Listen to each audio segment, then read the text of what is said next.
Hey, my name is King. If you don't know who I am, my name is Israel King. I'm a writer, director, and anime commentator on my main channel, King Tannic. Now, if you've been a fan of pop culture for any amount of time, then you surely must have noticed the sudden rise in popularity in anime and manga. Films breaking box office records, series topping the most pirated show of the year chart, and of course, the very apparent fan base that has surrounded it. According to a poll back in February of this year, about 50% of Gen Z watches anime. Now, if you're not Gen Z, it can be kind of hard not knowing anything about this new, sudden, very popular corner in the pop culture zeitgeist. And that's where we come in. King Tannic and the RibaldRemark have partnered to bring you the best anime and manga related news show on YouTube. The Otaku Experience is your go-to place to find out the biggest stories of the week in the anime and manga industry. Still not convinced? Try the show out for yourself. The show airs Thursdays at 2 p.m. Pacific Daylight Time or 5 p.m. Eastern. The Otaku Experience, only on the RibaldRemark. Robservations with Robert Meyer Burnett.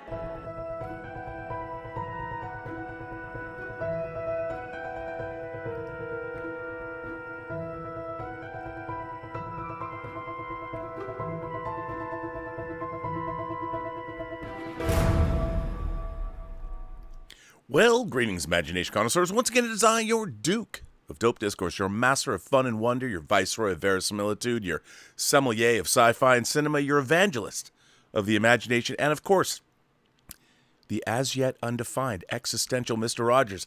That's right, it is me, Robert Meyer Burnett, and I am robcasting at you members of this, the Post-Geek Singularity, you imagination connoisseurs. This is Robservations episode number 864.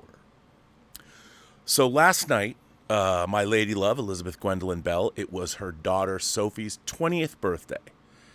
And she had not seen Guardians of the Galaxy Volume 3 yet.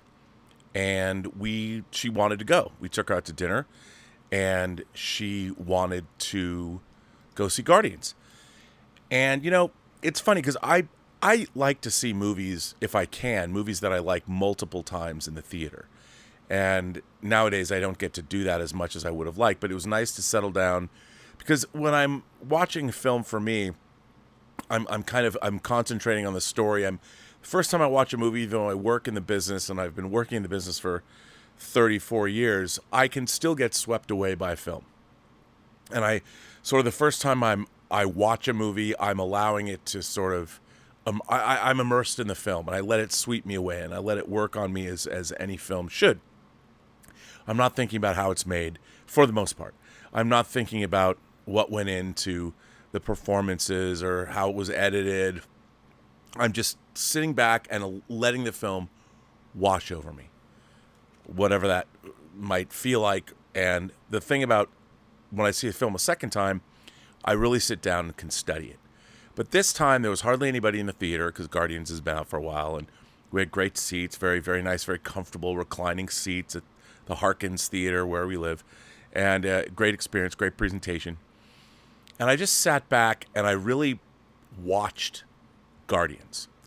And you know, I loved it the first time, but I really loved watching it this time. I was really sort of aware of the character interplay, and I'm like, this, when it was over, Elizabeth loved it, Sophie loved it, and I realized that going through that movie took me on a journey that was really immersive. And, you know, I was wondering, now, truth be told, I'm a fan of The Flash.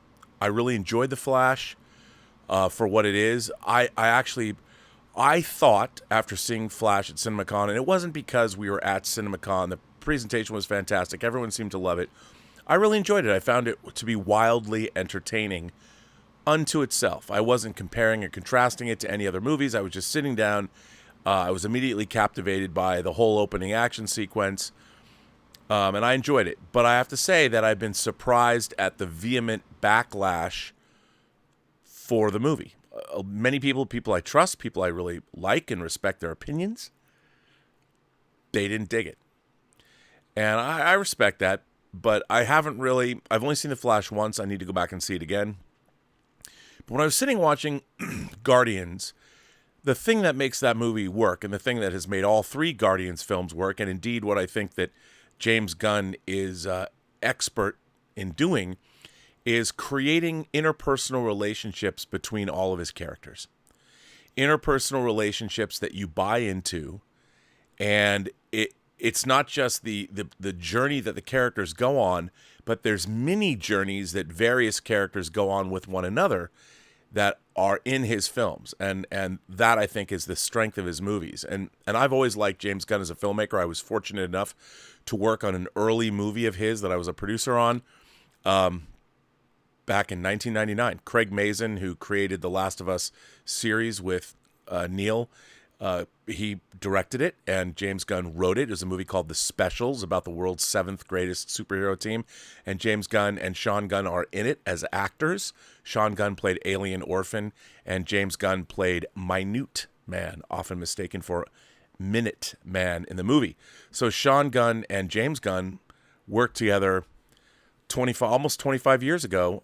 So, hiring Sean Gunn to be in James Gunn's movies is not something that he's been doing recently. It goes back a quarter of a century, and I thought Sean Gunn was hilarious as Alien Orphan, and James Gunn was quite good as Minute Man. But it's the relationships that were in that movie, whether it was Drax and Mantis, obviously Gamora and Star-Lord. You had Rocket with just about everybody. And all of these different interpersonal relationships and how they worked. The High Evolutionary with his team of people, as well as with Rocket, and Rocket's relationship with all the other the animals that were abused and put upon. But there's all these interlocking character relationships. Take away all the accoutrements, take away the space setting, take away the special effects. What you're left with is a bunch of people's relationships with one another, or creatures' relationships with one another. And it made me realize that, one, I can't wait to see a Superman movie, because I think that James Gunn he knows he has to deliver a movie for the ages. The same way that Richard Donner's, the first half an hour or 45 minutes of Superman the movie, how they feel. First of all, the epic grandeur of the Krypton sequence, but growing up in Smallville, the Norman Rockwell Americana feel of that, and then of course after Pa Kent dies and Superman Clark says goodbye to his mother and has to head north. There's an epic grandeur to that I think that a Superman movie really needs, and I think that James Gunn is going to deliver that because he knows he has to. And a lot of people are wondering, second guessing everybody, but when you watch the Guardians, all three Guardians movies, and watch them, I haven't watched them all together, but when I get Guardians 3 on 4K with the 4K disc, I'm definitely going to watch all three at once. And he did the same thing in Suicide Squad and Peacemaker. James Gunn is very adept at creating interpersonal relationships between the characters. And it got me thinking, because I've been reading all these articles about superhero fatigue. Is there superhero fatigue because the DC movies have underperformed? Shazam! Fury of the Gods did not work well. Quantum Mania underperformed. Thor: Love and Thunder, which made money, but still, there's all this second guessing, Monday morning quarterbacking, and all that. Guardians of the Galaxy didn't suffer that. Guardians of the Galaxy, as a matter of fact, I did not look into this before I started this stream. But let's look. Let's look and see where Guardians of the Galaxy lies in terms of its box office grosses. So worldwide, Guardians of the Galaxy has made, we don't have the actuals in, but so far it's made $827,914,739. And if memory serves, it is within $30 million of tying and perhaps besting the gross of Guardians of the Galaxy Volume 2. So by any stretch of the imagination, still a very successful franchise. 750 million and then 830, 860. Very successful franchise. A $2 billion franchise. 3 movies, $2 billion plus. Not bad for Mr. James Gunn. So that's exciting. Now, when I came home today, I was thinking about superhero fatigue, and maybe I'll do a stream tonight thinking about it because it was on my mind. And you know me, anyone who watches this channel knows that I like to give a cursory glance at the old interwebs and see, has there been any articles about superhero fatigue? Not in the last week, even though I have one, but I found one from a while ago. And I figured I would share it with you now. And that article is, if I can find it, so I can read it to you. This comes from a blog. And a blog called, I believe that I've read from this blog before. RibaldRemark wrote this on March 15th, 2016. The Critical Dragon Criticism with Teeth. Superhero Fatigue or Second Wind, posted by RibaldRemark. And I wanted to share this with you because this obviously is from 7 years ago. Superhero fatigue or second wind. Without a doubt, it is a good time to be a superhero geek. Superhero comics are increasingly reaching out to broader demographics and trying to engage fans from all walks of life. Comic-Cons are basically mainstream media events with high-profile guests and impressive production values. Superhero films are smashing box office records left and right, not to mention being churned out at a pace of 3 or 4 a year or more, with no sign of stopping. Superhero television shows are springing up on channel after channel and catering for different demographics and audiences. And in the face of all this, we say, well, it can't keep going at this pace. It will have to end sometime. The public will get bored with the constant stream of superheroes, and on and on and on. In a number of regards, that is undoubtedly true. Hollywood has always had something of a cyclical nature to its production schedule. The era of the Western, the era of the musical, the era of the noir, and so on. Each genre has had its day to shine and dominate the box office, spawn televisual progeny, and then the market reaches saturation and the public moves on to the next craze. In fact, a cursory glance at Google reveals articles and comments about superhero fatigue from 2008, 2011, 2012, 2013, not to mention the slew of them that came out in 2014, 2015, and now again in 2016, and dare I say it, in 2023. Yep, we've been complaining of and predicting the collapse of the superhero market from superhero fatigue since 2008, and that was when the MCU began with Iron Man, and I didn't even look that hard. I'm sure if I actually took time, I could find some earlier articles, but just a short time ago, Deadpool, directed by Tim Miller, broke box office records for a film by a first-time director, an R-rated superhero film, a February box office film, and a number of other box office-related records that Hollywood insiders keep track of. So nearly 8 years after a discussion of superhero fatigue, we have another superhero film breaking records and gaining some financial, if not necessarily critical accolades. So how do we explain this? The simple answer is that we haven't reached the inevitable saturation point yet. Remember, this is being written in 2016. That there will indeed come a point when audiences are bored with superheroes and won't turn up to the cinemas or will watch the latest reality TV C-list celebrity singing and dancing contest instead. So to be honest, while Hollywood may scale back on the number of superhero films in the future, if there is a sudden slump in box office, I don't think we will ever get away from superhero films being summer blockbuster, tentpole films, or superheroes having a presence on the small screen. The public has been lapping up these extravagant SFX action films since before Christopher Reeve put on tights and a cape and flew up, up, and away. There have been Batman and Superman films, cartoons, radio dramas, and TV shows nearly constantly since the 1940s, with The Flash and Justice League, Green Arrow, Green Lantern, Teen Titans, and Aquaman all getting in on the action. Marvel hasn't been lacking either, with Spider-Man films, television shows, and cartoons for decades. The Fantastic Four, Hulk, the Xmen, the Avengers all have had small and big screen adaptations. The public has had an appetite for superhero media for decades, and we keep asking for more. Yet in recent years, there has been a development which could stuff one too many superhero franchises into our already crammed gullets. Both DC and Marvel have launched their cinematic universes, extended meta-narrative transmedial crossovers, feeding films into other films and into TV shows and back. Films that star characters from within the same diegetic reality, having guest appearances in other films set in connected cinematic universes. Events from the films being discussed and having ramifications in television shows. The easiest example of this is the relationship between Marvel's Agents of S.H.I.E.L.D. and Captain America the Winter Soldier from the MCU. Be interesting to see if the author thinks that worked out well. Hydra is revealed to be alive and well in the 21st century and takes down S.H.I.E.L.D. from the inside, leading to the characters on the TV show suddenly having to battle Hydra with far fewer resources because S.H.I.E.L.D. is now defunct. The events of the film directly affected the events of the show in mid-season. This narrative development dropped during the show's scheduled season, and everything was timed so that the show and film matched up seamlessly. They're all in the same universe, they exist in the same reality, and the TV show has occasional guest stars from the films. In effect, they're all part of the same story. So I'm just going to wanted to read that because that is everything that we know, and that was par for the course back in 2016. Let me put this into the live chat in case many of you might want to read the rest of the article. There it is from the Critical Dragon. So thanks for letting me read that, even though you didn't know I read it. Now, here's the thing.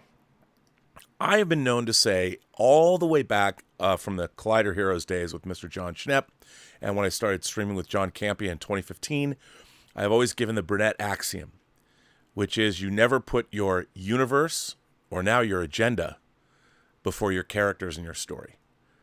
Characters and story, as with all movies and television shows that all we ever get wrapped up in, it is always about compelling characters and the storylines they find themselves in. A shared universe does not matter. A shared universe is not something that you should even be thinking of. You should allow a shared universe to grow organically from the characters and the story. And I think for the Infinity Saga, for instance, you had 23 movies, some better than others, but for the most part, a pretty strong outing. Now, if you go back and you watch all 23 of the MCU Infinity Saga films, there's something that is very striking. And I think it is the key to understanding the success of our modern superhero movies. And that is, strip away all the superheroics, strip away the powers, strip away everything. Each one of the best of the MCU always took the human element in whatever hero we were dealing with, allowed you to understand the foibles and the fallibilities of these characters, and it took you on a journey with them, a human journey, a journey that even I'm not a rich man like Tony Stark, and I'm certainly not as smart as Tony Stark, and despite those qualities, I identified with Tony Stark because he was a man. And he was a man that I could understand, even though he was a captain of industry, even though he was a brilliant, everything he did was brilliant. He was still a dude. He still liked to have a good time. He still had a witty, snarky sense of humor. He still actually, he liked to go in and light up the room he was in. He liked people. Whether he was, and yes, you could say, well, he was a salesman, Rob. He was going to try and sell something to everybody. But he wasn't portrayed that way. He was actually portrayed as somebody who, liked to party. And liked to party with people. Liked the ladies. Liked everyone. So, and the performance that was given by Robert Downey Jr. made us like, not Iron Man, but liked the human being that Tony Stark was. We either wanted to be him, we admired him, we laughed at him and with him. We liked that character. And the first Iron Man had a lot of heavy lifting to do. It had to introduce, of course, a character that was not a household name to anybody that didn't read comics. Like my mom didn't know anything about Iron Man. And I think a lot of people didn't. People know Batman and Superman, and they know maybe Captain America, maybe Thor.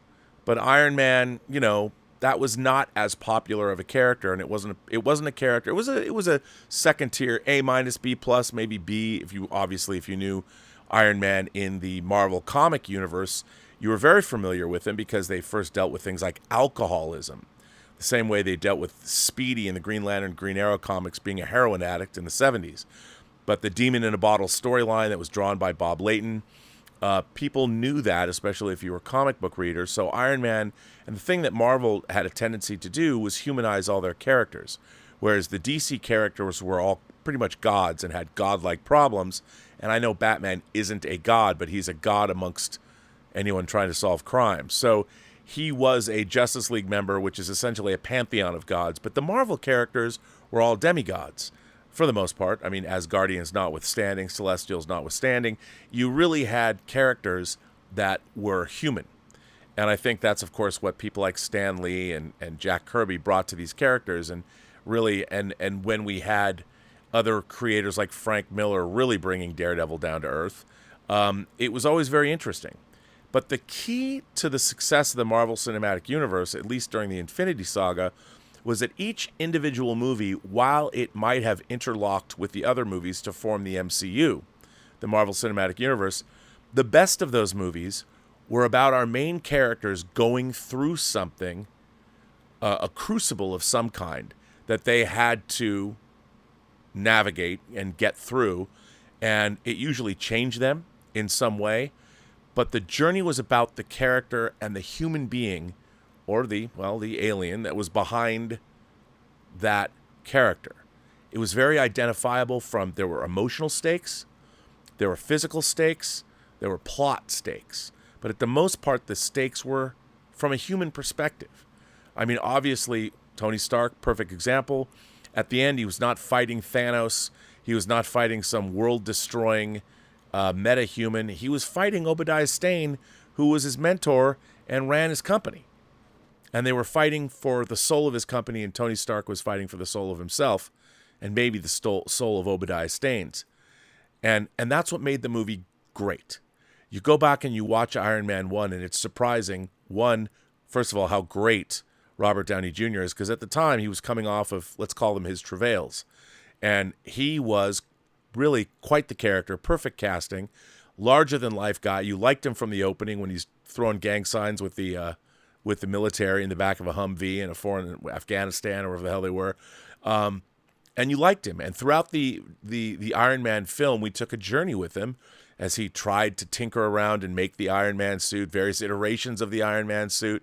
And we met his supporting cast, Pepper Potts. We met Rhodey. And we really came to love him as a character. And Iron Man 1 should be the template for anybody looking to tell a great meta-human story. It could be a science fiction story, it could be a horror story, whatever genre you want to work in. Iron Man 1 has a lot of storytelling lessons within it. And if you go and look at the other Marvel Cinematic Universe films, they all sort of tell a similar story. Thor, he was kind of a larger-than-life douchebag who had to sort of be brought down to earth, find his more human, humble qualities. And he did that. Steve Rogers, I mean, perhaps one of the more simplistic of the MCU movies, but still, the test when Erskine is testing him, is it Stanley Tucci? Is it Professor Erskine? I don't remember. Stanley Tucci's character and Tommy Lee Jones, they're looking for a certain quality, and they find it in Steve Rogers. He's somebody we can all recognize, a skinny, no meat on his bones guy that nevertheless has a heart of the strongest man in the world. And then literally after taking the super soldier serum becomes the strongest man in the world, really, human at least. And we identify with him. We go on that journey with him. We feel his pain. We feel his triumphs. We also feel when he's not so triumphant on a USO tour dressed up in the classical Captain America outfit. Again, the lessons about these MCU movies are first and foremost, the best of them are about the journey that the central character or characters, in the case of the Guardians of the Galaxy, go on. And these journeys they really don't have that much to do with the larger cinematic universe. They have to do with the personal stakes that our characters are going through. One of the great things, you look at a movie like Captain America, the Winter Soldier, which is arguably one of the best of the standalone character Marvel movies. What happens in the beginning? Two men meet. Steve Rogers meets Sam Wilson jogging at the mall, by not the shopping mall, but the mall in Washington, D.C., and they bond. And you meet, this is not a superhero meeting a human being. This is a soldier to soldier. They already have a mutual respect and admiration, and you see that. You see these two men bonding. And, some movies might not have taken time to do that. But once you have that set up, and once you've seen two men forge a friendship, this is a very personal thing that we as the audience understand. We understand that this friendship is forged, and even Captain America comes and visits Sam Wilson in the Veterans Hospital, and we see the relationship that Captain America has with Black Widow when she comes and picks him up and takes him on a job, and the banter that they have. We see that they've developed quite a friendship, and they're people first and foremost. Before the superheroes, They are people. And we know it before the machinations of the plot fire up, before we know that every shield's been infiltrated by Hydra. They've taken the time. I think Marcus and McFeely wrote the script, and then they went on to write the scripts for Civil War and Infinity War and Endgame. Marcus and McFeely take the time to give us very human moments with these superheroic characters before we get to the superhero shenanigans. And that's what makes us love these characters. And that is the secret sauce for the MCU. And it seems pretty obvious because it's the secret sauce for any great story and any great movie. It doesn't matter what story you're telling. You could be doing a rom-com, a comedy, a drama, a horror film, a science fiction movie. You know, you think back to something like John Carpenter's Halloween. Once you've seen the opening where Michael Myers escapes and you get his backstory, we meet Laurie Strode, and we take a long time, really. A lot of setup to get to know who this character is. Who is this person? She's kind of an ordinary wallflower of a girl. But if we didn't know that, if they didn't take the time to develop that aspect of Laurie Strode's character, we wouldn't see her when she's able to find the strength and the wherewithal deep inside of her to face the shape, face Michael Myers. And, well, I guess we couldn't call it a triumph, but, I mean, it seems obvious, but even a movie like Halloween, the original cost $300,000 or something like that, maybe a little bit more back in 1977, 78 when they were making it. That's important. And I want to jump forward now into another article that was published by Owen Gleiberman, who I've always been a fan of Owen Gleiberman's writing.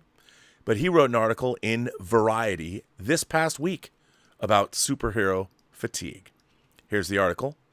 It was published in Variety on June 19th, so 6 days ago. Superhero fatigue is real. The cure? Make better movies than The Flash.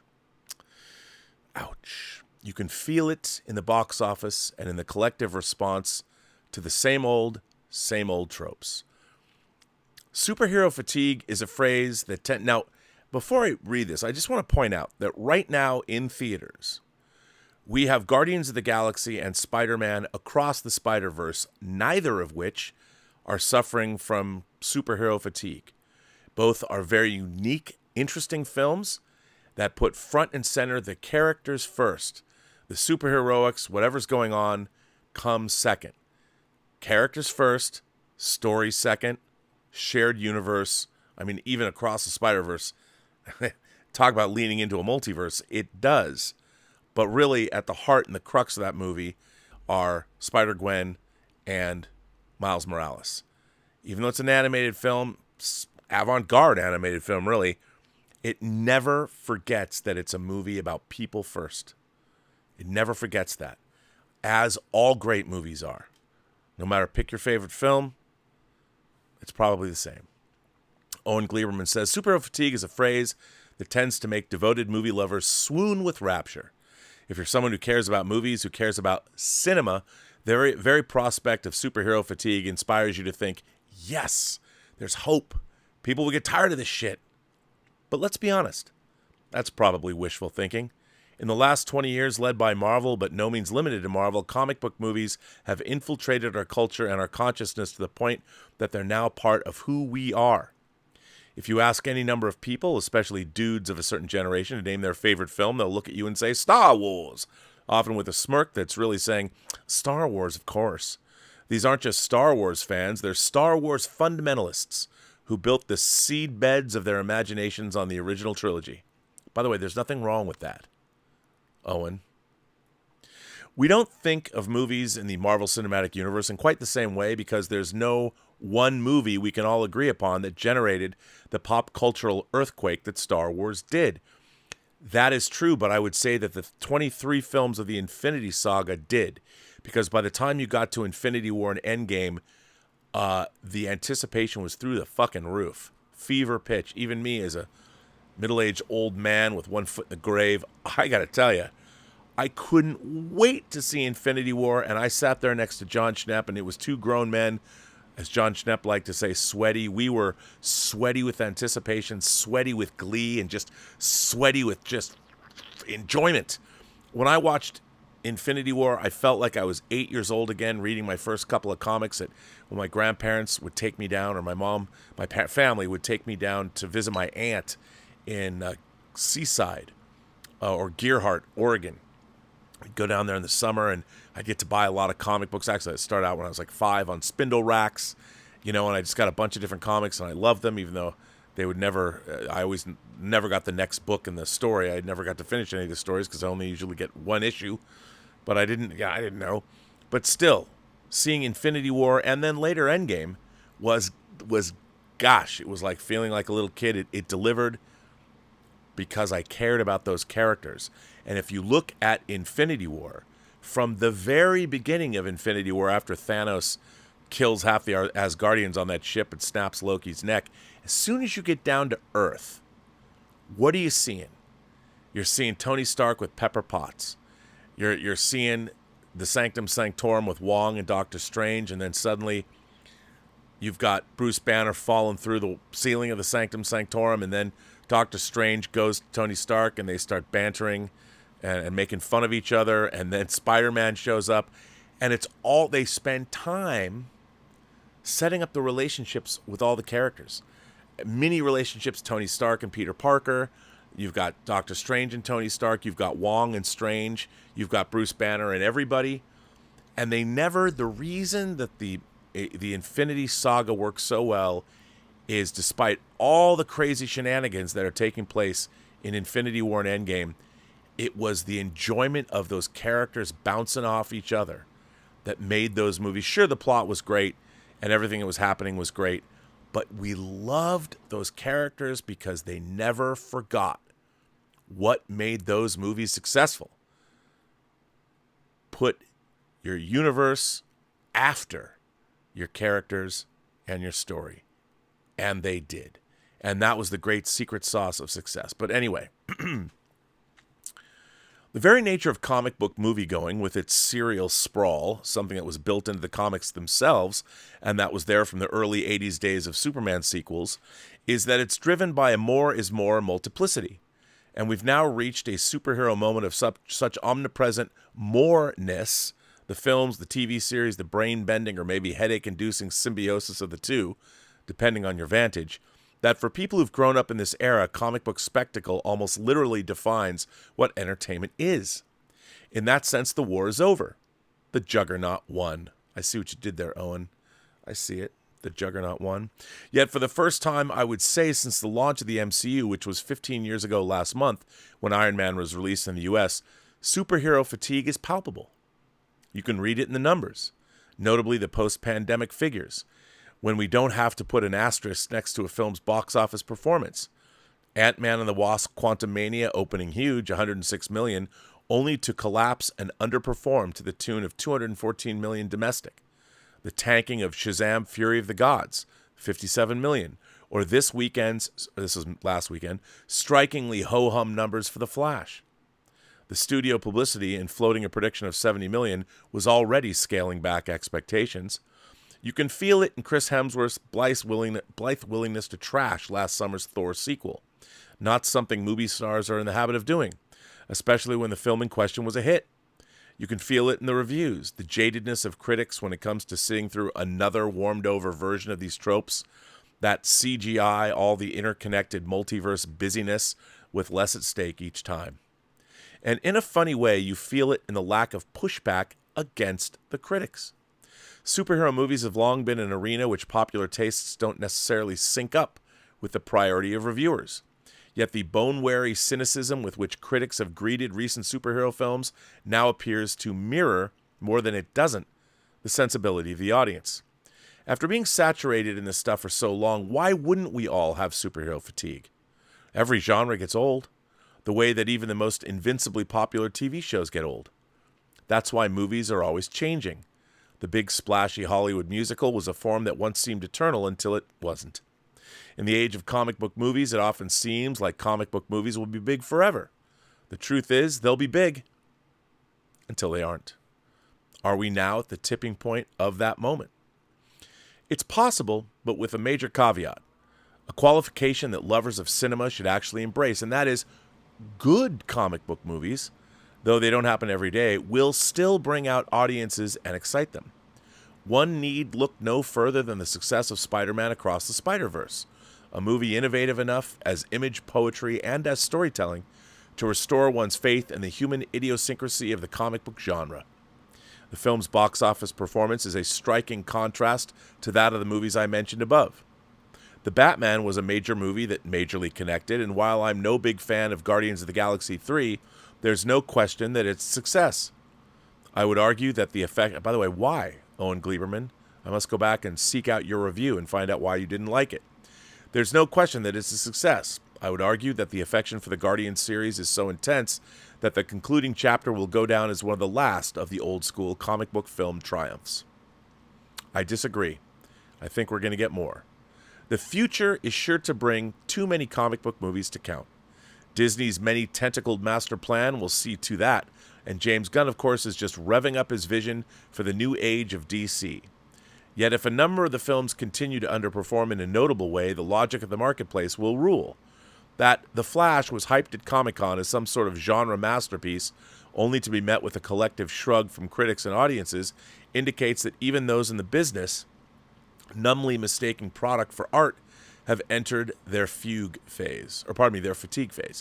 I liked The Flash for a while, when it's a Back to the Future Ezra Miller speedfest, but I felt the exhaustion kick in during the second half as the film became buried in layers of bombastic pablum.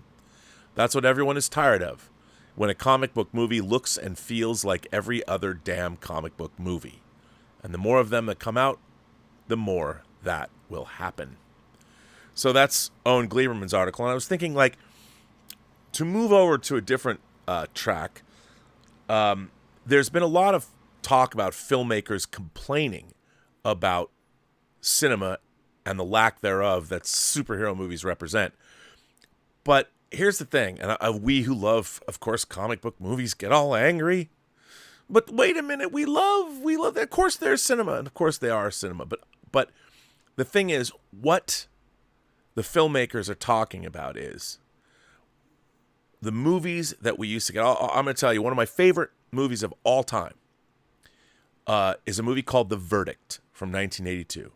It is a legal drama. I love legal dramas. I love courtroom dramas because inherent to a courtroom drama, you have a dramatic story built in. There is a case. There's two sides of the case. There's people arguing each side. It is inherently an interesting story. How many times? That's why legal dramas have never gone away from TV. Hell, I religiously watched L.A. Law. But The Verdict is one of my favorite movies of all time. And the reason it's it's a very quiet movie, but it's a movie all about character. And Paul Newman's character in this movie is a burnt-out, alcoholic lawyer. He's around the bend. He's one step away from probably killing himself or drinking himself to death. He day drinks. He plays a pinball machine in silhouette. It's a gorgeous film. And he ends up, of course, as many lawyers do in these lawyer movies, getting a chance, one last chance, his only chance, to redeem himself with a big case.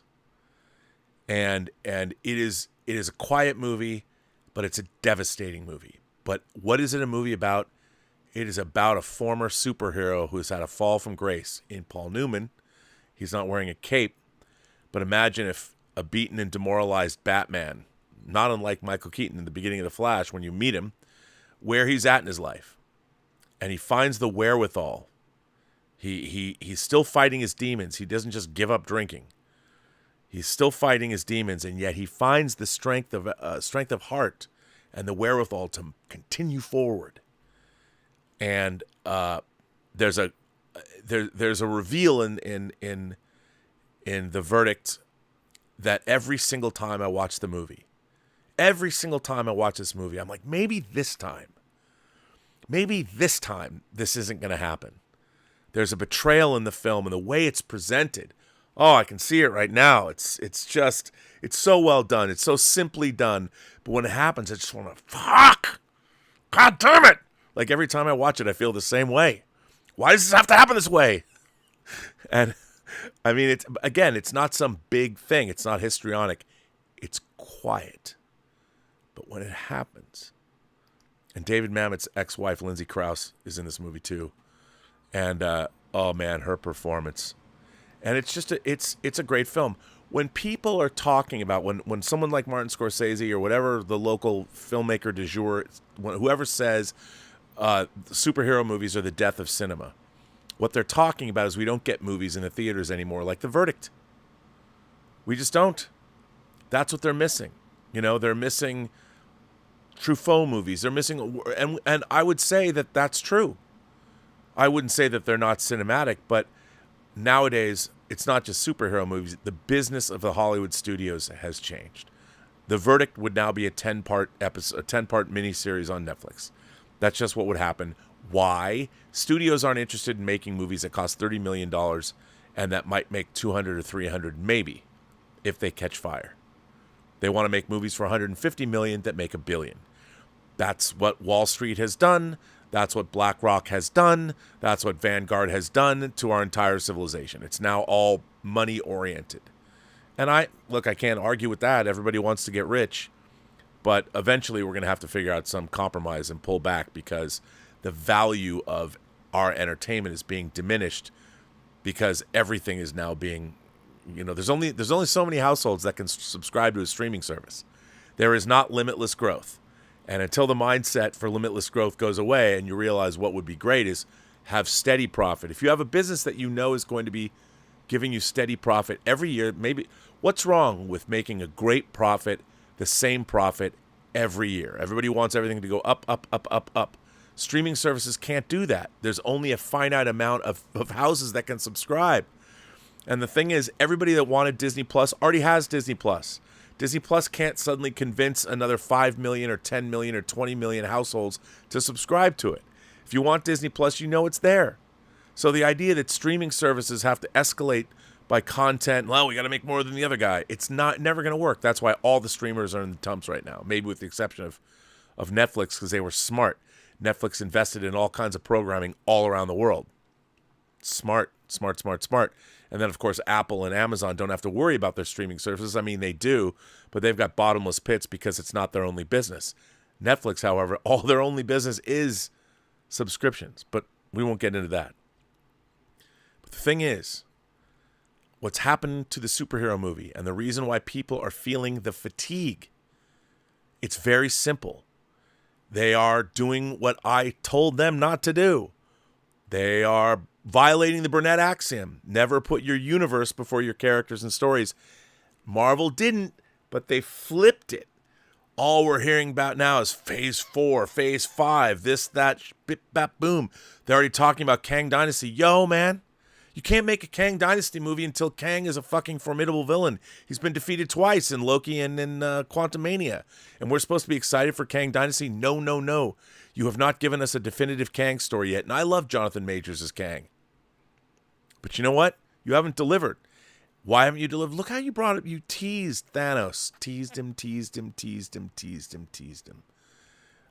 It's like they forgot. It's like Marvel forgot all the lessons of the Infinity Saga. And, I mean, I wanted to, like, scoop my eyeballs out with a teaspoon watching Thor Love and Thunder. Everything I liked about Thor everything about it was just a goof. I really vehemently did not like that film.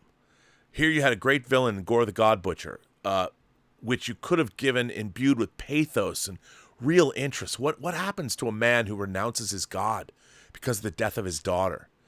I mean, the whole movie, someone's dying of cancer. The whole movie is a goof.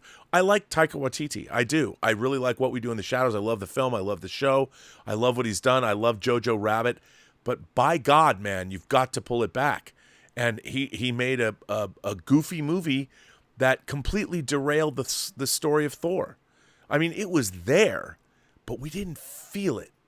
We laughed at it. And you want to laugh at Ron Burgundy or whatever, but still, I mean, I watch things like I Love You, Man. That's a good comedy, good recent 10 years ago, good comedy. You really like Paul Rudd's character. He has a fundamental flaw. He has no male friends. And as I've gotten older and a lot of my male friends have either died, drifted away, I don't see them as much anymore, I get that. That's a very real story. So you can hang a very funny comedy on that premise because we understand it and we're with it. So its character and story is first. But when you put up your universe like, well, we got to set up the Kang Dynasty in Quantum Mania, you're out. You've made the mistake. You've already failed. You know, the first 2 Ant-Man movies are quite good. Scott Lang's trying to be a good father. The first Ant-Man movie I really like. You know, you meet this guy, you totally understand. Ex-con gets out of jail, wants to be a father, wants to get his family back. He's lost his wife. He doesn't want to lose his daughter. He still loves them both, you know, but he knows when the battles are lost and when he can possibly win. So you're with Scott Lang as a character. Perfect MCU movie. We're with that guy. It doesn't matter that he finds the Ant-Man suit and gets involved in shenanigans. Even if he didn't, and if that movie was called Scott, and it was just about him and his wacky friends, you know, you would still watch it because you liked Paul Rudd and his performance, and you appreciated the plight that he was on. As much as I liked The Flash, and I thought it was very entertaining, I really did, and I understand, you know, Barry Allen, death of his mom and all that, but it ceased to be sort of Barry Allen's story. And what you watch The Flash because it started out, I was with him. He has to eat a bunch of food because he has to keep his metabolism. He has to feed it all the time. And I was with it. But even The Flash, half of the movie's about Barry Allen and his plight. But then it goes off into multiverse shenanigans. And all Barry has done is change the universe. But he doesn't know what he's done or how he's done it or what he's going to do now. So he goes and he finds Batman. He runs into Supergirl. What is the central focus of Barry's story personally? His mother's already been killed. And if he changes that, he changes the timeline or whatever. But I would say, and I was using Back to the Future as an example. Back to the Future is a great movie in terms of studying it. I think it's got almost a perfect screenplay. But the plight of Marty McFly is always personal to him. At first, Doc Brown gets killed. So immediately, Marty's arguably his best friend. He's got a girlfriend. He's got crazy parents. It establishes a personal dynamic for Marty McFly. Then he finds himself back in time with a great dilemma. He's interfered with the meeting of his parents and inadvertently has erased himself from existence. The clock is ticking, and time is obviously a big part of that whole movie from the very beginning, which literally opens with the camera panning over a bunch of clocks. In case you missed the point of the film, time is a factor.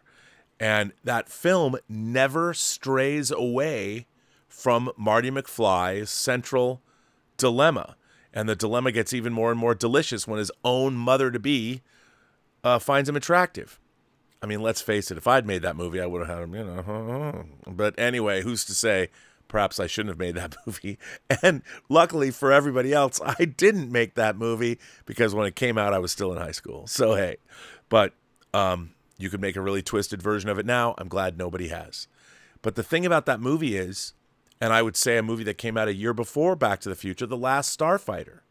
Again, the central premise of that character, it never strays away. It never goes too far into the sci-fi histrionics. It stays with Alex, and you stay with him, and you follow his journey and all the things that life is throwing at him, and you watch him change and grow. But it always, that movie never forgets about the central dilemma of Alex and what he has to do. What has happened to our superhero movies is basically what's happened to a lot of our culture. It's like, we have to build the multiverse now. Let's chase the multiverse. You can't do that. That's superhero fatigue, as Owen Gleiberman said, only exists when the movies themselves fail to resonate with audiences, like every movie that doesn't work. And more so than ever, science fiction, fantasy, and horror movies, more so than any other genre movies, need you to believe in those characters for them to work. The spectacle doesn't work. Monsters don't work. Spaceships don't work. The only way they work is who's in those spaceships, who's traveling on those spaceships, and why are they going from one place to the other. The spaceship itself is just a way to get them from one place to the next. It has nothing to do with anything. It's always character and story. And we're living in a dichotomy. Shazam, Fury of the Gods is, I think, a better movie than most people give it credit for. I kind of liked it.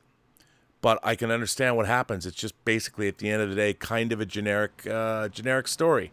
There isn't enough of a personal story with what's happening. I say Captain Marvel, even though for those of you, Shazam, to me, Shazam is Captain Marvel. It's the Marvel family, Mary Marvel. I grew up with that, but still, that's what's missing from all of these movies. Black Adam, whatever movies you look at, Quantum Mania.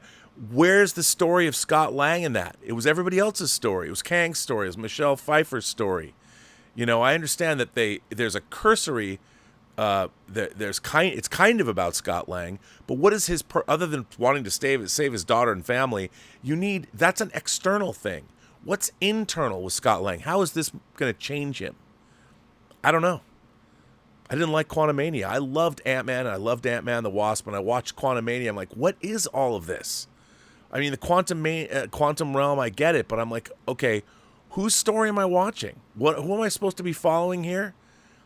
You know, and that's why that movie didn't do very well, because it didn't give the audience a journey that they felt they went on and came through the crucible that the character went through and came out on the other end.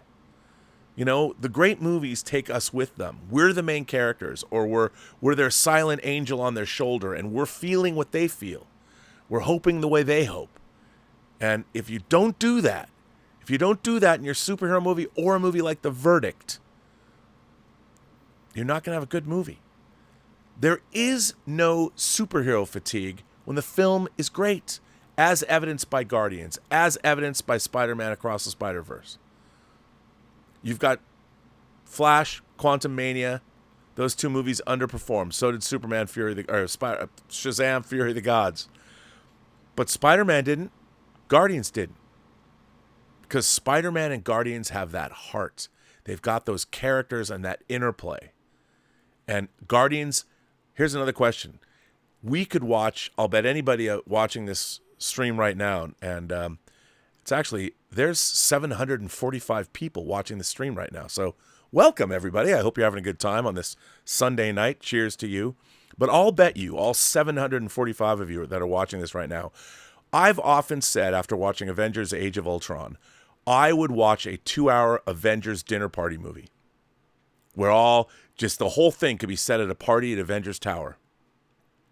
I bet you could do the same with the Guardians of the Galaxy. If they made a 2-hour movie on Nowhere and we're just hanging out on Nowhere and watch everybody deal with a day in the life of Nowhere or a week in the life of Nowhere, we would watch that movie.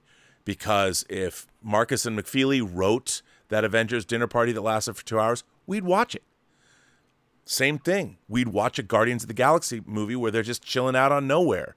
You know, Star-Lord's forlorn over the loss of Gamora and all the interplay that was going on. We would watch it because we love those characters.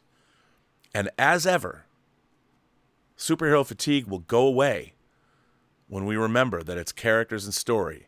Never put your agenda, political or otherwise, identity, politics, whatever, the agenda, your universe, all that stuff, do not put that up front.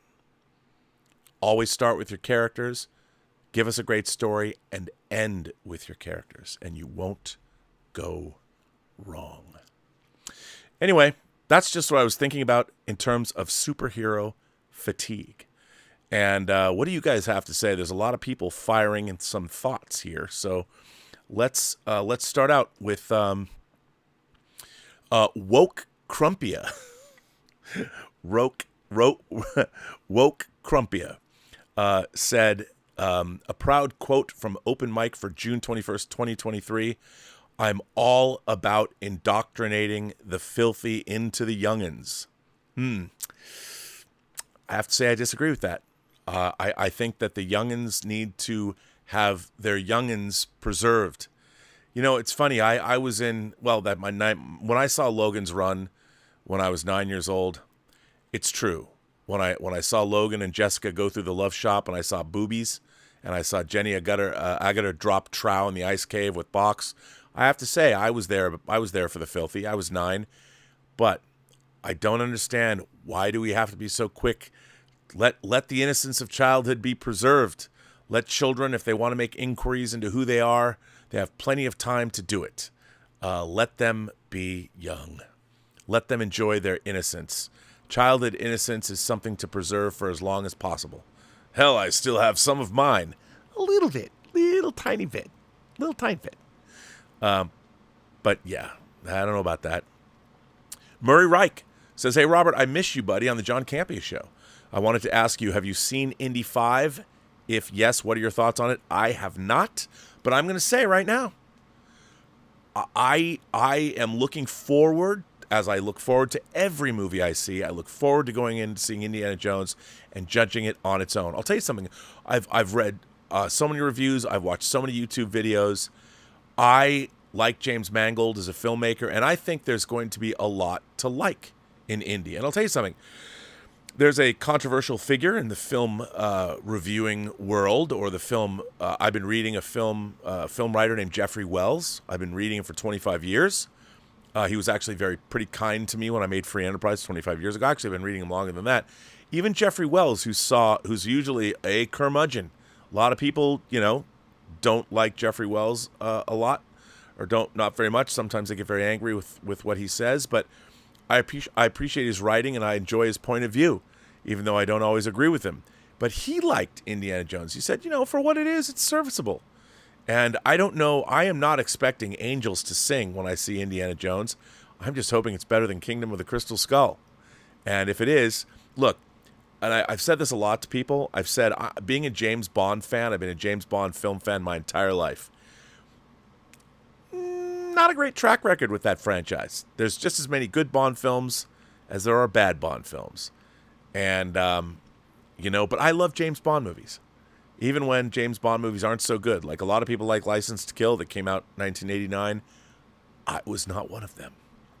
But I appreciate those who did.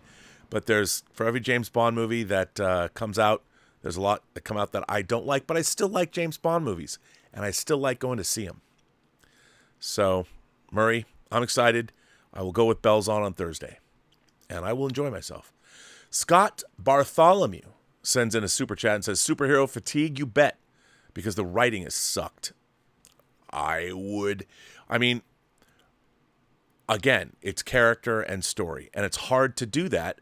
And I'll tell you something. I think one of the secrets of the Guardians of the Galaxy movies is that James Gunn is an auteur. He's writing and directing those films. We are getting his vision. And that's why I like the films. I feel that I'm getting a real point of view. James Gunn is writing these characters the way, and I'll tell you something else. A lot of people don't know this, but I've mentioned it on the show before. James Gunn is a novelist, and it's a pretty dark book, and it's not exactly the most uplifting thing in the world, but he's written a novel. He wrote a novel called The Toy Collector that I would, if you are a James Gunn fan, seek out. James Gunn is the real deal. And you can see, as an auteur, writing and directing Sliver, writing and directing Super. James Gunn is the real deal. And I think that whether you appreciate his wacky take on characters, the thing about James Gunn is I think he really understands classical storytelling. That's why I think his Superman movie is going to be something special. Don't expect it to be goofy. Just because James Gunn has given us The Suicide Squad, Guardians, and Peacemaker, and Slither, and Super, I think James Gunn knows enough that he could deliver at least.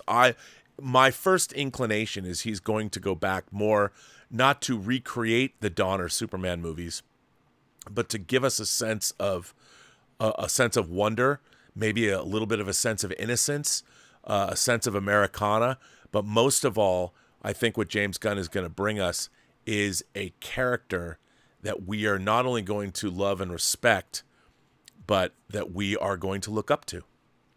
And I think that's what we want from a great Superman. S.Bartholomew goes on to say, if writing is good, I'll watch anything multiple times all day long. Hey, I think we all will. If you pick your 10 favorite movies, my 10 favorite movies are not genre movies necessarily. My 10 favorite movies are things like The Godfather, Almost Famous. Every time I watch Jerry Maguire, I'm struck by how much I like that movie. I'm a Cameron Crowe fan.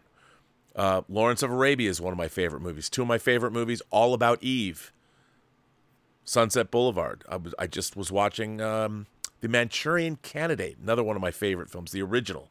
John Frankenheimer's original. As a matter of fact, John Frankenheimer's 60s output, Birdman of Alcatraz, The Train, 7 Days in May, Manchurian Candidate, especially one of my favorite science fiction movies of all time, John Frankenheimer's Seconds, starring Salome Jens and Rock Hudson. If you haven't seen Seconds, now,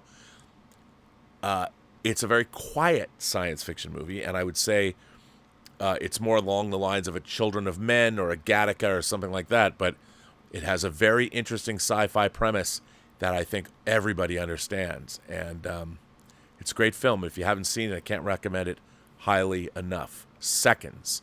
Not for everybody, but some of my favorite movies. Our friend RRTNZ writes, Hail Bob. Lack of understanding is killing the superhero genre. I watched Superman and Lois yesterday. It was fucking awful. I turned to Superman for escapism to get away from angsty teens and cancer. I will say this, though. One of the things that I really enjoyed about Superman and Lois, at least in the first season, because I really haven't caught up with it after the first season, I really enjoyed the fact that they figured out a way, and I think Superman Returns was trying to do this, they figured out a way to give Superman an adversary that he couldn't defeat easily, and that was being a good father. And I liked that. I liked seeing how does Superman approach fatherhood, because his superheroics can't save him, his powers can't save him, not in being a good dad. So I thought that was all very good. RRTNZ says, I know about these from real life. The show is nominally about Superman, but gives minimal screen time and makes him an impotent husband and father who lets Luthor threaten Lois at their home. What the fuck? Well, again, I haven't watched it that far, but I think that, again, that's an easy, quick, modern way out. I understand that, but you're right. I mean, I think that's kind of a cheap and easy way out. Scott Bartholomew says, give me one decent showrunner for all superhero omnibus stories instead of different directors with each offering. Well, I think that's what we got with Guardians of the Galaxy, certainly. And, of course, the Russo brothers in Winter Soldier, Civil War, Endgame, or Infinity War and Endgame, which I thought worked out particularly well because I think that the Russo brothers have proven I think they need to work with somebody like Kevin Feige to be their best, especially on those kinds of films. But yeah, I mean, I like auteurist visions. I like writer-directors that are going to give us something that we know is coming from a place of intellect and understanding. And that's kind of what I like. Murray Rike says, do you think now in retrospect Feige should have brought in the Xmen? Do you think they have lost their way with how everything so far has turned out, with how convoluted the multiverse saga has so far been going? With Jonathan Major's case in doubt, what does Disney do? Murray, I think that's a very good question. Being a huge X-Men fan myself, as a matter of fact, I just got the Hellfire Gala Omnibus and read that. I really like Jonathan Hickman's House of X and Powers of X, and now I'm buying all the omnibuses to catch up. I was talking to comic book girl Danica 19 when she was here on the show, and I've just been really enjoying that. I think it was a mistake. I think the multiverse was not the way to go. I think what would have really been interesting is after Thanos' snap and after the blip was over, I think that's what should have drawn the X-Men out. Like, the X-Men had been hiding. They were here the whole time, but they had not revealed themselves to the world yet. And with the rise of metahumans, and then they just realized they had to come out. And I would have introduced the X-Men, and I would have set up the conflict between X-Men and Avengers, and I would have gone in that direction if I was running. Because, again, the X-Men have those personal stories. I would have done that. I don't know if it would have worked, but that would have been the direction that I would have traveled in. Because I think, again, bringing Xavier out on the world stage, and there's a perfect way to introduce the X-Men after the blip. There's a reason why they had to do that, and it's really interesting because you could have realized that because the X-Men have been in hiding, that everybody was mistaking, like Wanda and Quicksilver. They were not miracles. They were mutants, and people thought it was the Tesseract that was giving them their power. But no. Of course, it's too late now. I'm curious. I have no idea how they're going to bring the X-Men into the MCU, and I would really like to know. But I don't know how they will. Coach sipping Jamba juice out of a straw. That's seriously, that is an individual. Coach sipping Jamba juice out of a straw says maybe the general audience is burned out on established IP. It's not just comic book films that are tanking. The Little Mermaid tanked. Indiana Jones tanked. The answer, original IP. Coach, I couldn't agree with you more. I mean, Little Mermaid has made $500 million. It hasn't done well worldwide, but it's done better domestically. Of course, the movie probably cost $300 million to make or something. Look, I agree. I think new IP is the way to go. The problem is the business model. The studios are all publicly held companies. They're beholden to their Wall Street. They're beholden to, I hate to say it, but BlackRock, Vanguard, all the investment firms. I mean, the boards of BlackRock and Vanguard probably hold more sway at Disney than Bob Iger ever will. And that's a problem. It's a problem when you're looking for growth every fiscal quarter. And when your job is to literally make movies in television or streaming shows and tell stories, but then also expect to be playing by the same rules of business growth, it doesn't work.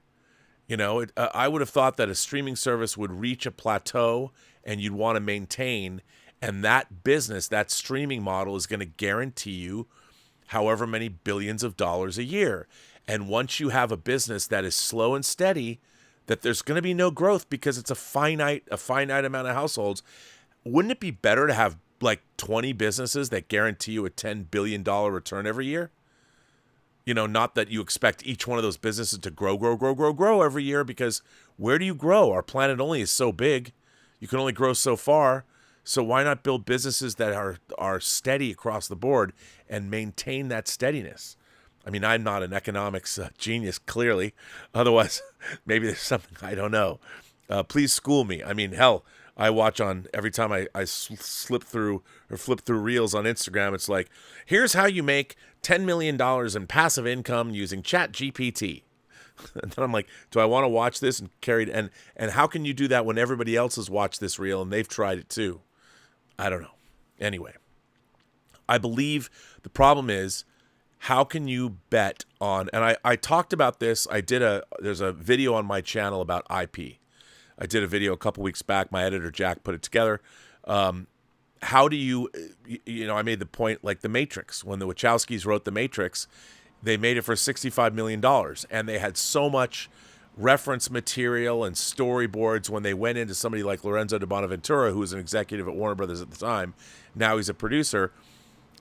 They dazzled him. And he's like, I don't know if I quite understand this, but clearly they do. Let's roll the dice. If you could come up with new IP and a studio could make it for $45 million to $65 million, they might. The problem is they're not in that business anymore. And when you're spending $150 to $200 million, maybe between 5 and 10 times a year, which is what the studios are doing, they have to have a guarantee. They have to be as risk averse as possible, so they can't bet on new IP. Unless there's some, hell, I'm trying to raise $4 million for something I think will, that is a big long in the tooth IP, but for $4 million, I think it's pretty great. And people look at me like, wait, you want to make what? I'm like, it's $4 million. It's blah, blah, blah.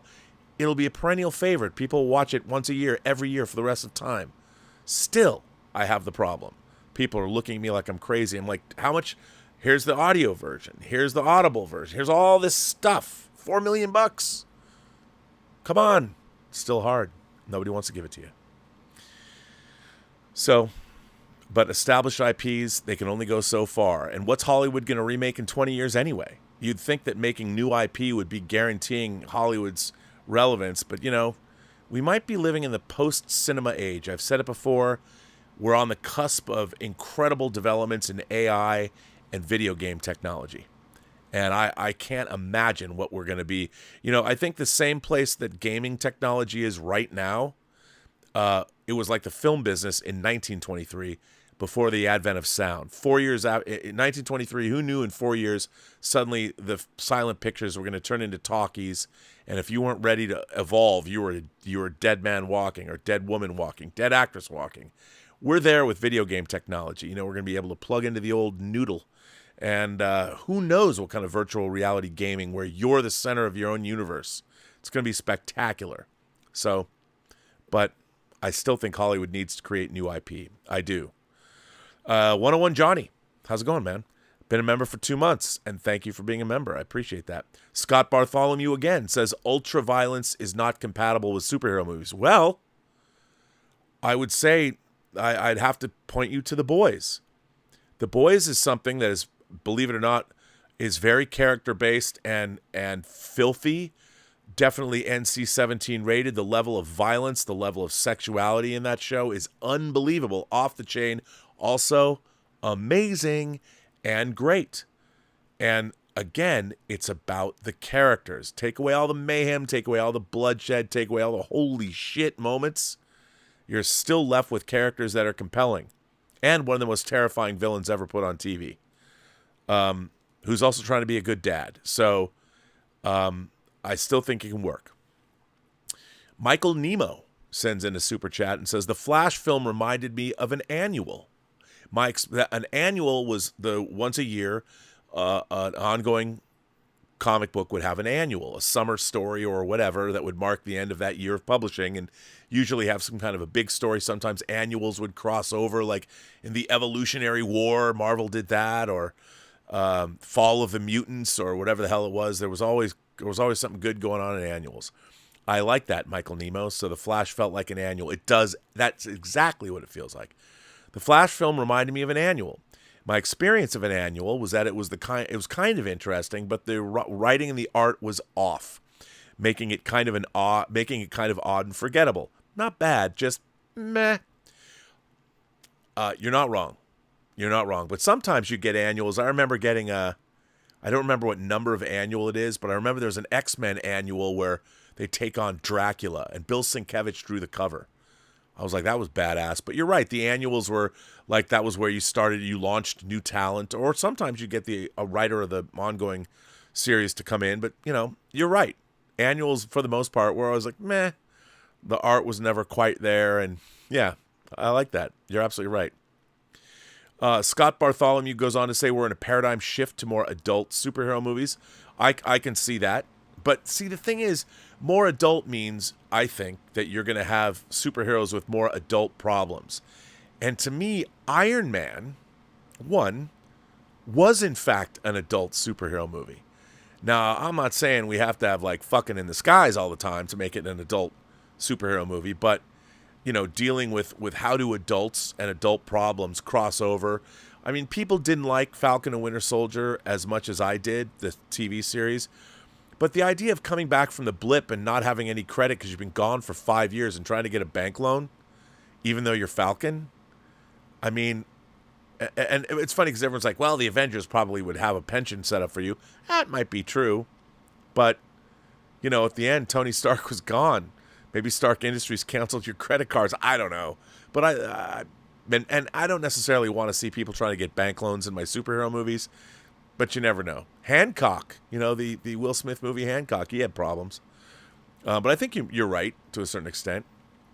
Glehnmarc says, from your awareness of Pierson Fode, what is his potential as Superman? Well, hang on about that. I don't know. He looks the part, but, I'll tell you something. When he cleans up, he almost looks a little too boyish. But, he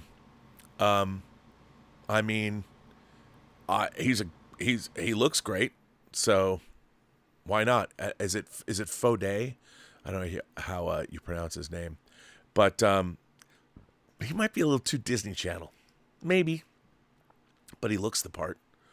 Mattooine, hello Mattooine, how are you?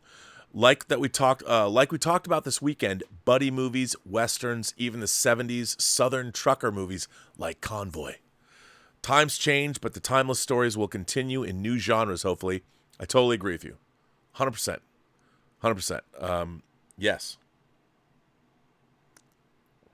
100%. I agree with that. And I do think the great stories do endure. You just have to figure out how to write them well. Michael Nemo retracted his message, but he did send in a $10 super chat. Michael, thank you for the support. I appreciate that. It's funny, whenever somebody retracts their message, I'm like, what did you say? Did you say something bad? Stephen Langford says, did you pre-order Enter the Dragon on 4K physical media? Come on, man. Come on. For real? Yes. This movie kicked ass. Your thoughts on this Bruce Lee classic? Thank you, Rob. Well, look, I'm a Bruce Lee fan. I mean, Enter the Dragon and Game of Death. Come on, I grew up with those movies. And I do have multiple box sets of Bruce Lee movies already. The Criterion box set. I want to get that 4K. Is it the Arrow box set? There's the red box and the yellow box. I'm a big fan. I can't wait to get those movies on 4K because they're classics. I mean, Bruce Lee is a superhero, and you have to get those. And the fact that it's coming out, I think for Warner Brothers releasing that as part of their 100th anniversary celebration, yes. C. Michael T. Oh, he's got quotes from Guardians. We'll go flying together into the forever and beautiful sky. The story was yours all along. You just didn't know it. You'll make a better leader than I ever was, Captain. I believe in James Gunn. I was just getting chills reading that. I believe in James Gunn, too. And having known him a little bit, having worked with him a little bit, and I would say absolutely. And as John Schnepp would tell you, he's one of the biggest sweaties of all. And I believe in him as well. And I'll tell you, yeah, I'm with you 100%. Nicomedes Santiago. What a cool name. I love that name. Nicomedes Santiago. I saw Past Lives yesterday. I can say how wonderful it felt to see a small film on a huge screen with an audience. And I miss these experiences. Thanks, A24. So Past Lives is a romance about these Korean kids that fell in love, and then the woman ends up leaving and marrying an American and then hooking up with her childhood sweetheart again. And I'm with you. It looks like a wonderful movie. A24 has impeccable taste. I saw in the theater last night. It was playing there. I really want to see it. I'm a big fan of those movies. But yeah, look, one of my favorite modern directors is Wong Kar-wai. And I have to say that I was not aware of Wong Kar-wai until in the mid-90s, post-Pulp Fiction, Quentin Tarantino started his distribution company, Rolling Thunder. And one of the first movies that he brought Switchblade Sisters to big screens, and he brought Chungking Express, Wong Kar-wai's Chungking Express, which I was delighted by, and I saw it in a theater. Chris Doyle shot it. It had this really interesting urban, kind of grungy color photography that I really loved. And I remember seeing Chungking Express and just being captivated by it and becoming a huge fan of Wong Kar-wai. He made, of course, The Sublime and The Mood for Love, which is one of my favorite movies ever. Talk about longing. I mean, you're waiting for two people's fingertips to touch. But Chungking Express and a movie that it was going to be Fallen Angels, which came after that. They were going to be one movie, but he kind of split them up. And, of course, 2049 and The Grand Master he made about Ip Man. And, yeah, man, Wong Kar-wai, seeing those movies in a theater, I missed that. Those experiences, all movies. People talk about, like Dieter, my friend Dieter Bastian, who I do Let's Get Physical Media with, was talking about seeing the new Jennifer Lawrence movie on streaming. I can wait for streaming. Maybe. But I do think that the experience of seeing any movie is made better on a big screen. You feel it more. You're more immersed in it. And all movies, big or small, I think are better on the big screen. The question is, will people pay to go see them? Karanjeet Beatty, that's a great name too. Ezra Miller was good in The Flash. By the way, thank you for that. Thank you for supporting the channel that way. Ezra Miller was good in The Flash. I believe that people were just not on board with him as The Flash. My family who watched it with me just didn't like him. In my opinion, he was miscast to begin with. That is very fair. I mean, a lot of people didn't see Ezra Miller as their Barry Allen. And I can totally understand that. I enjoyed Ezra Miller's portrayal of Barry Allen. I liked it, especially in Zack Snyder's Justice League. I liked Barry Allen's kind of goofy. I mean, I grew up with a much more, call it more adult Barry Allen. Ezra Miller's Barry Allen was a little too young and not self-assured enough for me, but I still enjoyed it. I've always loved Ezra Miller as a performer. We have to talk about Kevin. They're just damn scary. And I love The Perks of Being a Wallflower. And while Ezra Miller's a supporting player, I really liked their character in that. And I'm a fan. So I liked their performance. I liked their performance as Barry Allen, both Barry Allens, as them. Their performance as them, I guess you'd say. I enjoyed it. I did. And I really liked The Flash. But I understand why people aren't connecting with it.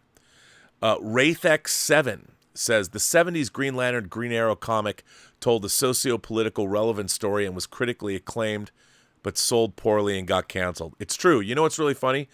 Talk about a socially aware comic book that was totally in touch with the times.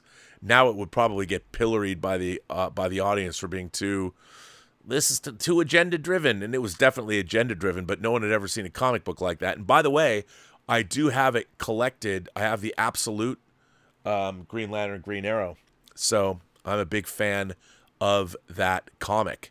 I grew up with it. I remember when I started buying comics again in the early 80s, and they were reprinting on Baxter paper, when they started printing Baxter paper, the heavy white gauge paper, the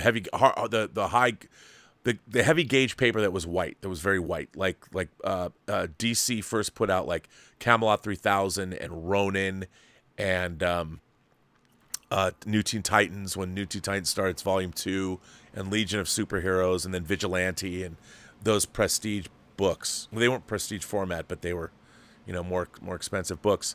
And they reprinted that run that's how I first got it, was reprints, but on that heavier Baxter paper. And I love those. That's how I read them. Ernest Rister says, good evening to the Earl of Erudition. Thank you. I appreciate that. An unheralded great moment in The Verdict is the Polaroid scene. Newman has come to a hospital to take a picture of a victim of medical malpractice. She's in a vegetative state. He waits and stares as it fades in, and as the photo resolves itself, and he suddenly sees his easy money meal ticket as a person, his conscience kicks in. That movie is, first of all, I don't even know if anybody can write a movie like The Verdict. I want to say, as a matter of fact, I don't know why I don't know this off the top of my head, but is it? Yeah, it's David Mamet. That's what I thought. It is David Mamet who wrote The Verdict, and hence Lindsay Krause being in it. Yeah, I mean, David Mamet could write a movie like The Verdict. I don't know if he could anymore, but my God, what a script that is. Oh, so good. Michael Nemo says 7 cast members were let go from Superman and Lois for season 3. Curious about the writing shift with just 5 main cast members. Well, they're trying to save money where they can. Again, unfortunately, maybe they'll know what to do with it, or maybe they have to figure it out. That's the kind of situation that to me says, who knows if it's going to be good or not. Ernest Rister says, Rob, it's not a flashy moment. Few even talk about it, but it's so quiet and understated and smart. It's screenwriting gold. What are your thoughts? Ernest goes on to say, it's implied, not overly stated. Smart filmmaking. Well, I'll tell you something, Ernest. First of all, that film, Sidney Lumet was one of our great filmmakers, one of our great New York filmmakers. And I'll say it. The people that were writing and directing movies, and this is not a slam at people today, but they were more formally educated, I think, especially in terms of storytelling. These are people, they'd written, if they didn't write them, they had read the great American novels. I feel that there is a subtlety and the writing in there, because the idea of, first of all, the verdict assumes that the audience that's watching it is smart. Nowadays, writing is not smart by design. Movies are not, and this is another thing that filmmakers are complaining about when you hear Martin Scorsese complaining about movies. Actually, it's not Scorsese, it's Scorsese. I believe that's the proper pronunciation of his last name. Everyone says Martin Scorsese, but I think it's Martin Scorsese. I know it's a subtle difference, but I think that's the proper way to say his last name. But I do think that we live in an era, look, I'll flat out say it. People are not as smart as they used to be, at least people working in letters and the arts.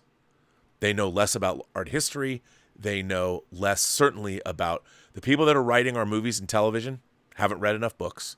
They don't know their literary history, and you can tell.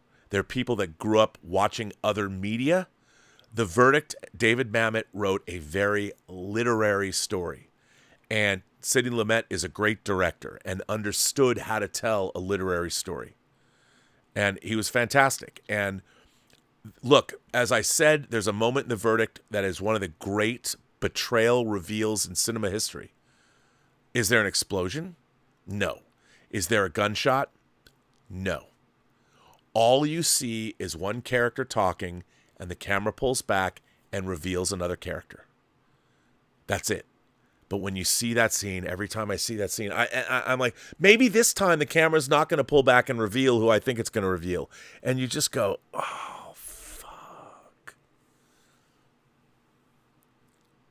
It's not histrionic. It's not. But for me, it just, every time, just right in the soul, man. Just, no, The Verdict, if you want to watch great. And look, now people are watching, like, well, Rob, it was okay. I mean, you have to understand, I saw that movie literally 41 years ago.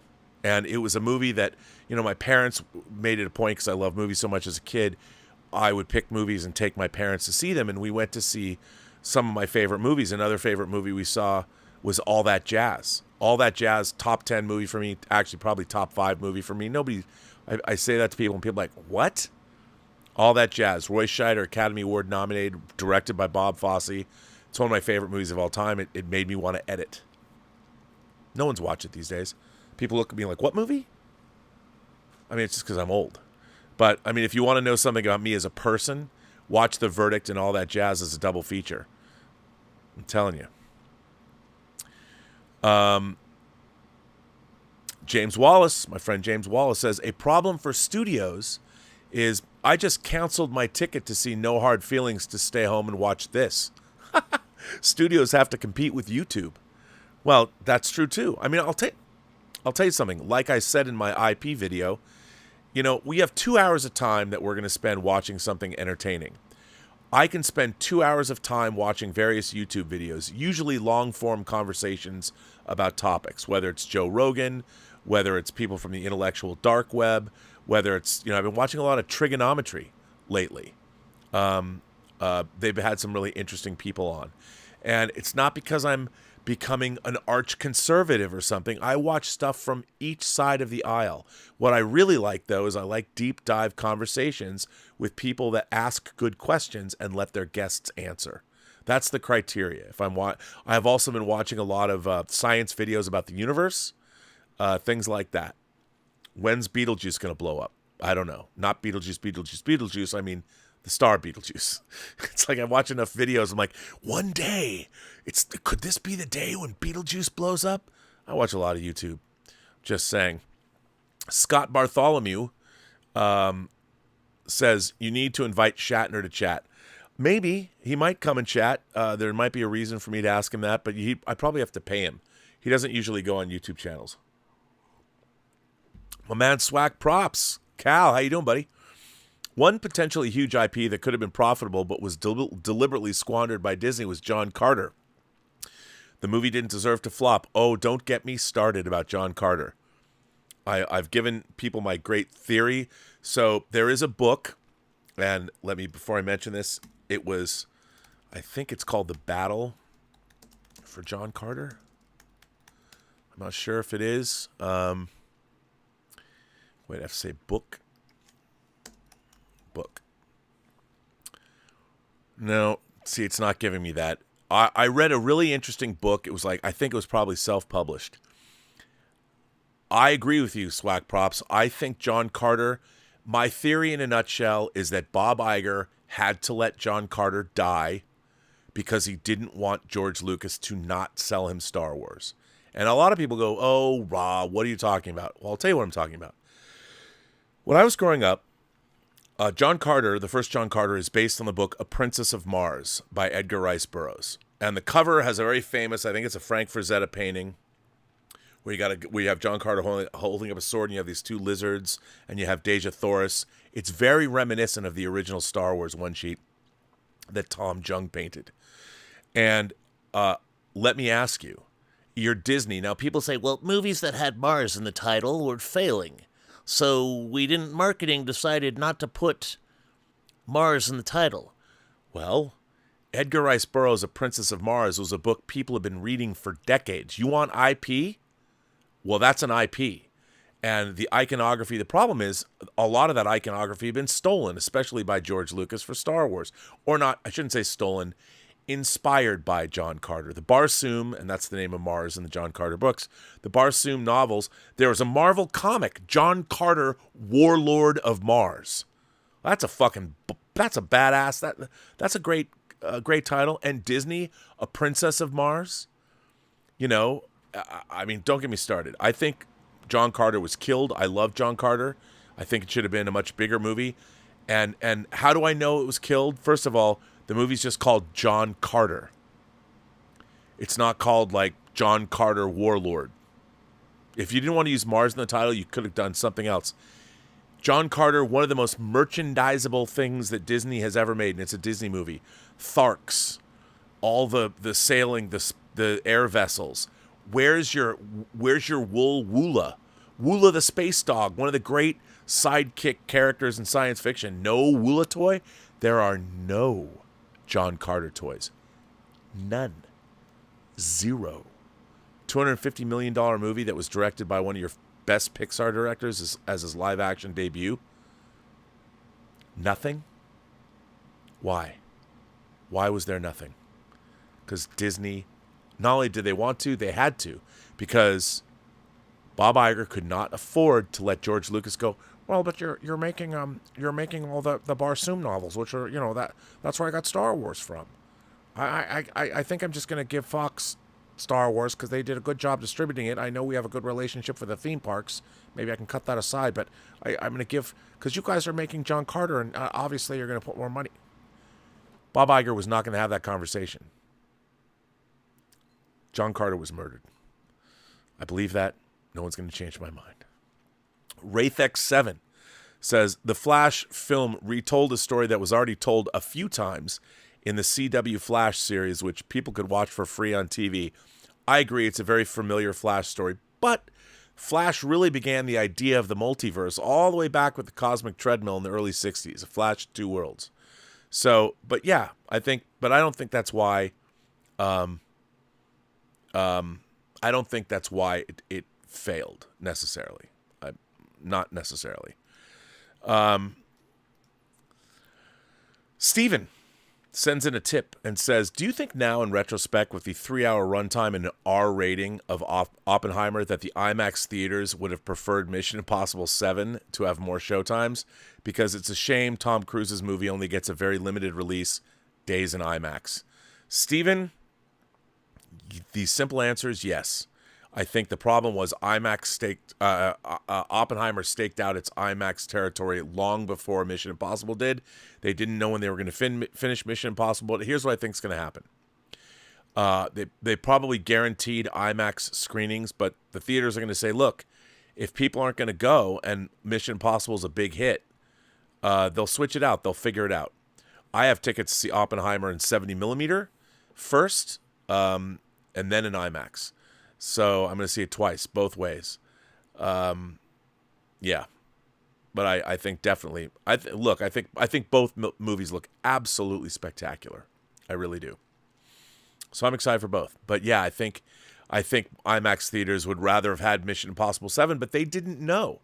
Like, here you have a guy, I mean, they built special IMAX cameras to shoot Oppenheimer with. Of course, they built special IMAX cameras to shoot Top Gun Maverick with too. So you had both things going on there. But I think that Mission Impossible just didn't have a release date. I mean, I understand they both would have. Look, Oppenheimer is not going to be a 4-quadrant feel-good movie this summer, like I think Mission Impossible might be. But but Oppenheimer was there first. They made the deals. You don't get what you deserve. You get what you negotiate. And Oppenheimer negotiated. So, but I understand. James sends in a tip and says, again, the tip link is in the description. With movies like Joyride and No Hard Feelings in theaters, is the era of raunchy R-rated comedies back? I miss mid-2000s comedy. Well, I can tell you, having seen Joyride, it's raunchy and I laugh my ass off. And it's either The Bottoms or Bottoms, about the two lesbian students that start a fight club in their high school to meet chicks. That looks raunchy as fuck too, and I can't wait to see it. We need raunchy comedies. We need them back. We need them. Will Johnson Sasso says, Rob, do you have a schedule for Robservations, or are you just rocking them out when you're able? You're a busy guy, I'm sure. Never stop Robsifying. Robsifying? Robsifying, I think. Robsifying. I promise. I try and I want to be regular, but it's hard sometimes because I've got my fingers in so many different pies. But yeah. RRTNZ said, Superman Batman buddy cop film guaranteed billion. Well, they said that about Batman v Superman. Of course, it wasn't buddy. Look, I think that if the Brave and the Bold movie does well and James Gunn's Superman movie does well, I think James Gunn will follow up his Superman movie with a world's finest film. You heard it here first. I can only imagine that's on the agenda. S.Bartholomew says, you need to do more video essays. Oh, I plan on it. For those of you who haven't watched my IP essay video on the channel here under videos, and my Star Trek video that I dropped 2 days ago. And I got to give great kudos out to Jack, my editor, for doing such a great job putting those together. He's a very talented dude, and we'll see more from him. Connor Thorne says, William Shatner and Leonard Nimoy seem to have gotten many roles in their careers outside of Trek, but are there any other shows or movies with a notable DeForest Kelley performance? Well, early on there were, but DeForest Kelley was mostly a character actor. He didn't really have any great signature roles outside of Dr. McCoy once he had Dr. McCoy, but he was on a lot of shows, like many actors of that time were. He showed up on almost everything. I mean, he specialized in playing the bad guy, in Westerns and things like that. So, but yeah, he didn't have those notable performances, and his, he didn't really go much further after Star Trek. So, Zachary Zabali says, Iron Man, ego, Cap, ethics, Thor, arrogance, Hulk, rage, Widow, redemption, Hawkeye, family, Spider-Man, youth, Ant-Man, redemption, Strange, humility. A character must confront their vulnerabilities. I couldn't agree with you more. Absolutely. 100%. And again, that's what makes a character dealing with their vulnerabilities is what makes great drama. Absolutely. Chow Down Detroit. Have you heard of the 80s band Pop Will Eat Itself? Of course. Their song Can You Dig It was a comic book and movie lovers' anthem. They were way ahead of the times. They were. Pop Will Eat Itself, I remember their first album cover that I had of theirs, and actually it was a CD. What is the name of that? I want to see the image of their song title.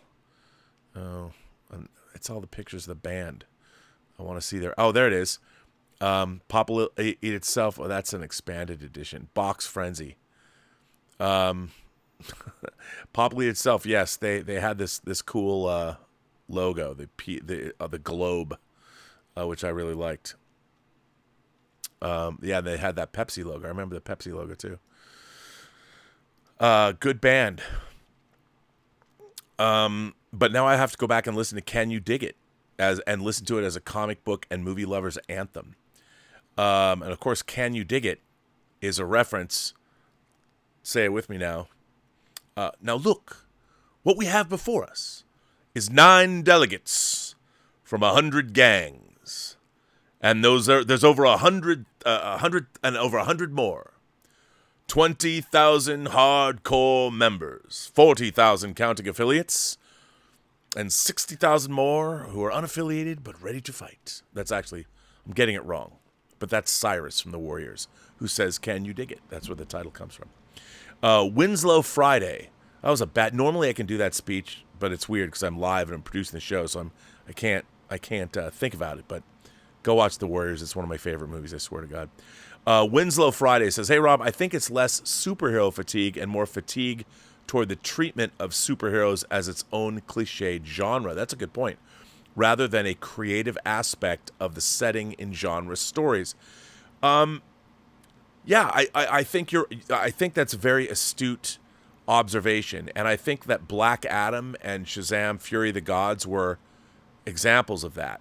That they didn't break free of the genre itself. I think you're right. I think superheroes have become a cliched genre, but you know what? That's where the strength of the MCU was, because what the MCU was, the MCU reinvented other genres within the superhero paradigm. Winter Soldier came out of the 70s. Parallax View, 3 Days of the Condor, Marathon Man, All the President's Men, all those 70 conspiracy thrillers, they threw into Captain America Winter Soldier, and it really worked. And by concentrating on different genres, which is what other superhero movies should do, I think they can come up with something new and unique. You're absolutely right. Superheroes are their own cliched genre. I totally agree with that. Sujith, our friend Sujith, said Ferrari won the 24 Hours of Le Mans 2 weeks ago with their brand new 499p hypercar. They're returning to top-class racing in Le Mans after 50 years. Well, if you haven't seen Ford v Ferrari, you should, because it's dope. Really good movie. That's really exciting. Good for Ferrari. I love it. Scott Bartholomew says, any movement this week on the WGA strike? None at all. From what I understand, that no one is talking to no one. So that is not good. With the DGA coming up with a deal, if SAG's going to come up with a deal, they're going to leave their writer brethren in the dust. I don't know what's going to happen there, but hopefully people will start talking. Not a lot of movement, unfortunately. James says, with movies like Joyride and No Hard Feelings in theaters, I already said that. The raunchy R-rated comedies are back. I think they are. Yes, James. And James goes on to say, it's amazing that we've gotten 3 DCEU movies in the last 7 months, and so far all 3 are losing money, and we still have 2 more at the end of 2023.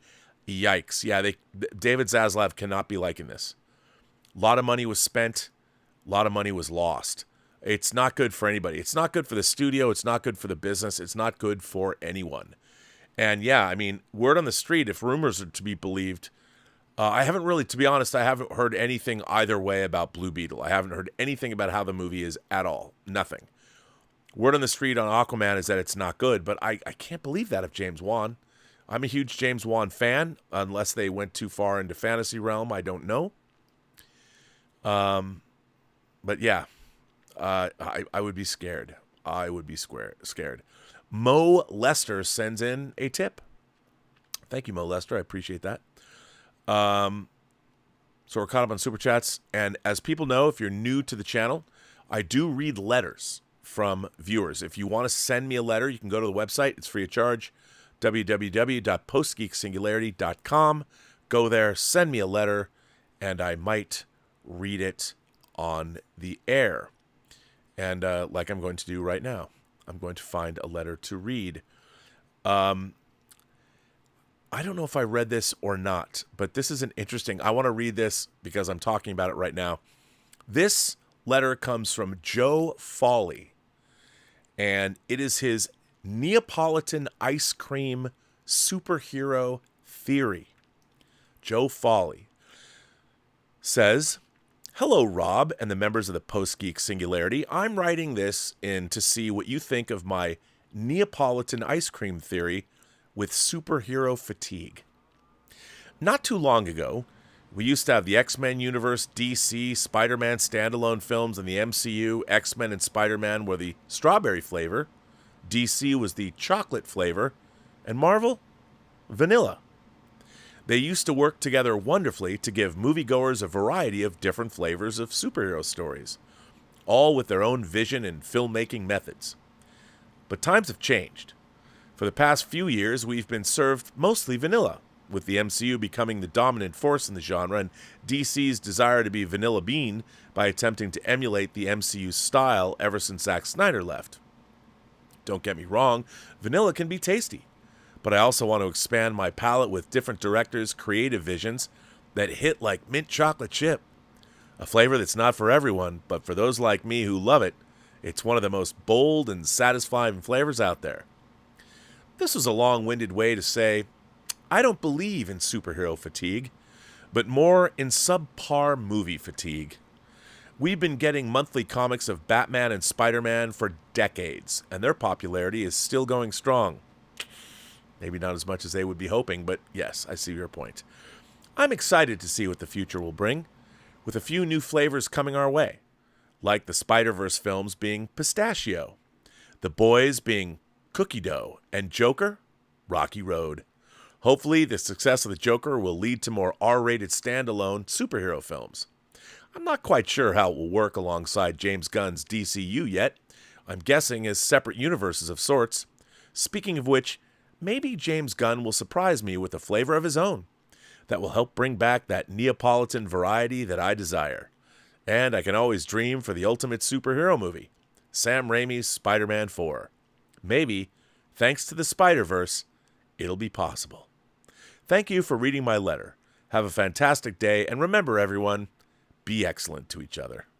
Well, what a great letter, Joe Fowley. I love that. Your Neapolitan ice cream unified superhero field theory.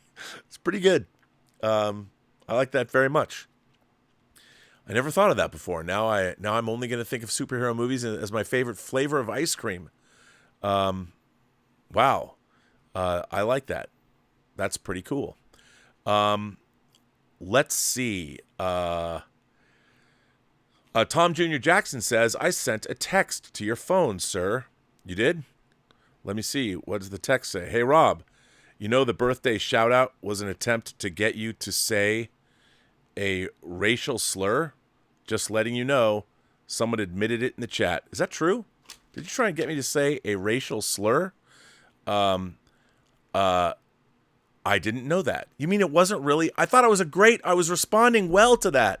Somebody tried to have me say a racial slur and it wasn't someone's real birthday. There's no Nick. Man, you guys. Here I was trying to be all clever, trying to actually say happy birthday in a clever way to somebody. And you tried to get me to say a racial slur. I didn't even see that. I thought I was being nice. There was no Nick. Nick is not a real guy. You people.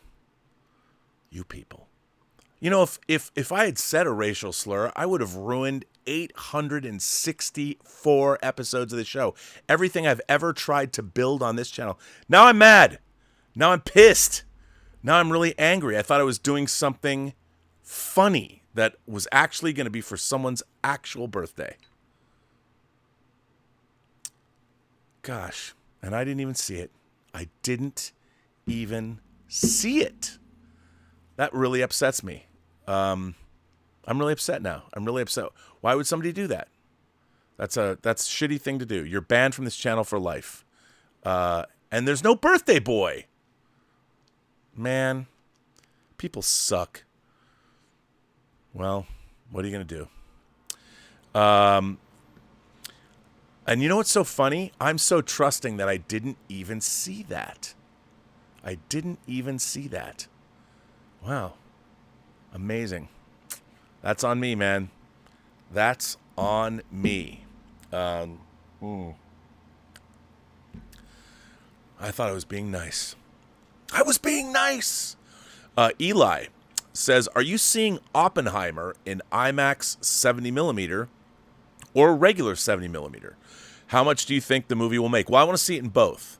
I'm going to see it in IMAX and I'm going to see it in 70mm. And to be honest, I have no sense of what the movie's going to make. I really don't. I have no idea. I don't know. I mean, to be honest, because the movie's 3 hours long, so you have to take that into consideration. I don't know how many theaters it's going to open, but if it's going to open in, I would assume that it's going to do Dunkirk business only because, I mean, it's obviously a movie event. So I would say if the movie's really good, it'll probably top out at 250 to 300 million. Let's find out, shall we? Let's find out. You know what's so funny? See, I guess I'm really angry about somebody trying to get me to say a racial slur. I try and, be all inclusive on this channel, and somebody tried to fuck me. And you know what? To quote Michael Douglas, I usually get kissed before I get fucked. I'm just going to say that because I'm pissed now. Now I look like a fucking idiot. And Film Gob will make me look terrible because somebody will cut that together and make it look like I said that. That's really... I guess, wow, that's really, really, really, really, really frustrating. Wow. Anyway, let me just see. Let's see how much Dunkirk made on Box Office Mojo. And we shall see.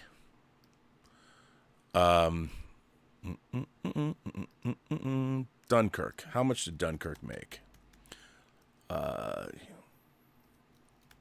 Dunkirk made globally, so Dunkirk made $527 million. That's insane. It made $500 million. Well, if Dunkirk can make $500 million, Oppenheimer, if it's good, I would imagine would do that same number. It's just going to take. It's going to take a long time to do. It'll take a long time to do, I guess. But I think $500 million. That's probably good. Mike Oxlong sends in a tip and says, thoughts on the live action of How to Train Your Dragon casting choices. Well, I when it comes to casting choices, when people have been cast, I always take it for granted that the director when you're casting a movie, there's an actual casting director. So there's somebody that helps you cast your movie, that offers suggestions and helps you bring in actors. So I always assume on a large budget franchise property like this that has a lot of eyes on it, that when a casting director and the director themselves decide on cast, it's because, especially on a franchise property, they probably tested those actors. There's a good bet, like with franchise properties like How to Train Your Dragon, you've got to find the right actors to play those parts. So they have to be tested. The studio has to see them, but most importantly, the casting director and the director work together to find the best cast possible. Then they have to be approved. So I would imagine that the reason the people that were what's-her-face from The Last of Us, who she's adorable and I think she's a great actress, and I don't know, I forget the name of the guy. I would assume that they killed it in the auditions. So they probably were the best people cast for the roles. And I think that's forgotten. People forget that on these expensive tentpole movies, and the How to Train Your Dragon franchise is a great franchise. I love those movies, especially in 3D. That franchise is a money-making franchise, so it was not cast lightly. So you can imagine that the actors that were cast were probably by far the best actors for those roles. And it probably took a while. They were probably in competition for a lot of other actors. And that's something that people tend to forget. So usually, especially on bigger tentpole properties, the decision to cast these actors is not one that anyone takes lightly. And nor are actors cast because of necessarily some agenda. As much as people might think so, there's too much money at stake, And so they usually cast the best actors for the part. And that's just my experience of movies, at least working on them. 5 Dot Toast again today. Hello, 5 Dot Toast. I think that the writing and development fatigue for studios making superhero movies will subside when AI vector rendering is leveraged for CGI shots like Jon Favreau did with The Lion King. Maybe. It's still going to be expensive. But we'll see. Maybe. The Legolas has been a member for 4 months, and Rampage Predacon has been a member for 8 months. Thanks, Rampage Predacon. NKS432 asks, chances that Gunn's overarching DC story is Crisis? No. It's Kingdom Come. His overarching story is Kingdom Come. I'm convinced of that. Crisis is another multiverse story. They'll never do that.